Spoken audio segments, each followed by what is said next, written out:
What's going on, guys? Patrick Price, also known as Aches, captain of the Call of Duty team at Team Envy. Today we're going to be talking about shot calling and in-game leading.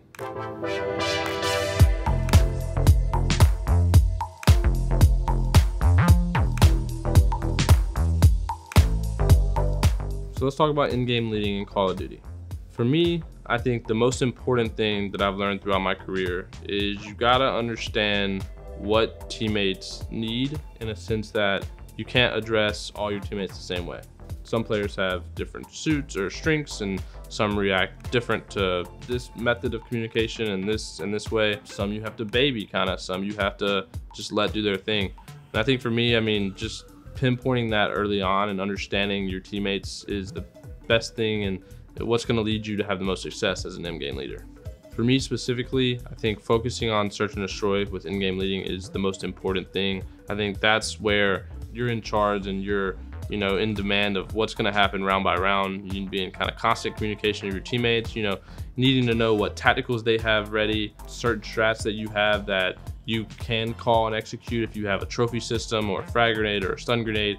And you kind of got to just be able to communicate with them round by round, mid round, late round, what they have, what they don't have, so you can know what you're able to call. Other than that, it just kind of leads back to being able to remember every single strat you have, being able to make sure you know not only where you go in the strats and remembering the strats for yourself. You got to remember who specifically on your team is going where, who has what, in case somebody falls and somebody else doesn't know.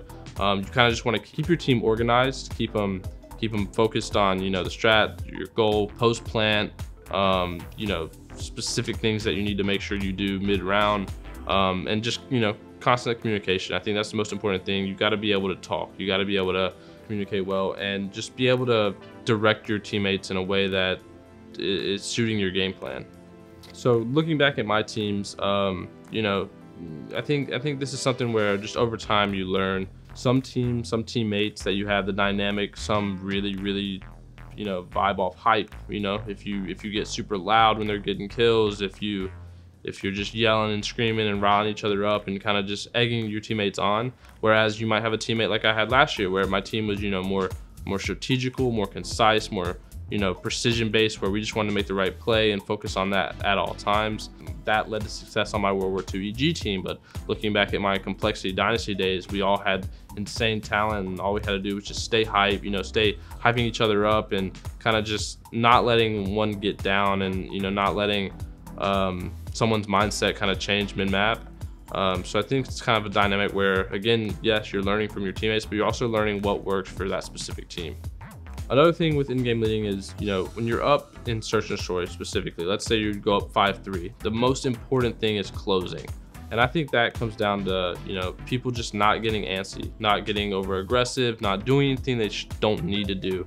And that also goes with, let's say you get a first blood in search. You have a 5v4 at this point. Like, just all you gotta do is make the simple play, just communicating, hey guys, like, don't do anything fancy, don't do anything, extra. We just follow the game plan. I think keeping teammates on board and focused on closing out a round is super important, and that's just something where you got to stay on top of it. You can't get lazy. Don't just think the round's over, the game's gonna end, like you did the hard work. Like, once you do the hard work, it's all about just doing the easy thing and closing out the round. So many teams fail to do it, and it always bites people in the butt. So for me, just always staying on top of what you have to do to close. If you're ever down and things are kind of looking grim, I would just always suggest like keeping the hype, keeping people staying positive. You don't want people to get down, start thinking negative, thinking it's over. So you kind of just always want to reinforce that it's still doable. Keep your teammates head on straight, kind of like, don't let anyone just get off on a tangent. Don't let people just start thinking it's over. Don't let people complain in map. That's a big thing. And kind of just keep everyone focused. I think that's just a big thing, is where someone's got to have that voice, someone's got to be that person where they're just stepping up in the moment and keeping people on track and focused on winning. Another big thing is being able to separate practice from matches. This is something I struggled with early in my career, where let's say in practice you're super hard on your teammates, or you're really focused on improving, you're trying to get better, so you're addressing problems mid-map, you're addressing issues, trying to fix them. You might be complaining or explaining something to a certain teammate. that's something where you just got to understand and separate the two, where this is practice, you're able to do that. But once it comes game time, none of that matters. You know, at that point, you've practiced and learned the best you could up to that moment. And then once it's game time, you just got to play. So if a mistake happens, you just got to kind of switch that mode where you're not thinking like, oh, I need to critique that or fix that or whatever. You just got to realize you're in the game and you got to make the best of it. So if you do see a mistake, you kind of just got to let it slide until the map's over. You can't get caught up in, you know, that mindset that you have during practice where you want to fix everything. You just kind of got to keep everybody hype and keep going and moving forward. Another big thing is, you know, you got to be able to understand that at the end of the day, you are a team. And yeah, you might have that kind of overwhelming voice where you're directing and explaining and communicating, but at the end of the day, you guys are a team. There needs to be a collective, collective effort, a collective voice and discussion where you can't really be the end all be all. You got to give your teammates the chance to speak. You got to give your teammates the chance to, explain their points, and you guys kind of might have back and forth and it might waste time. But at the end of the day, everyone needs to feel respected, and it's your job to make sure you do that. You want to keep all your teammates happy, keep all your teammates, on page with, they're going to listen to you when you make a play call. They don't want to be any resentment.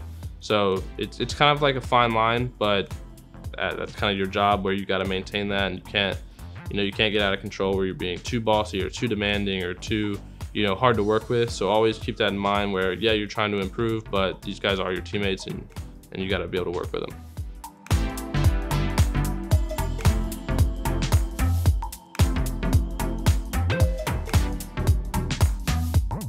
Thank you guys so much for watching. Hope that helps you lead your team the next term you're in. We'll see you guys next time.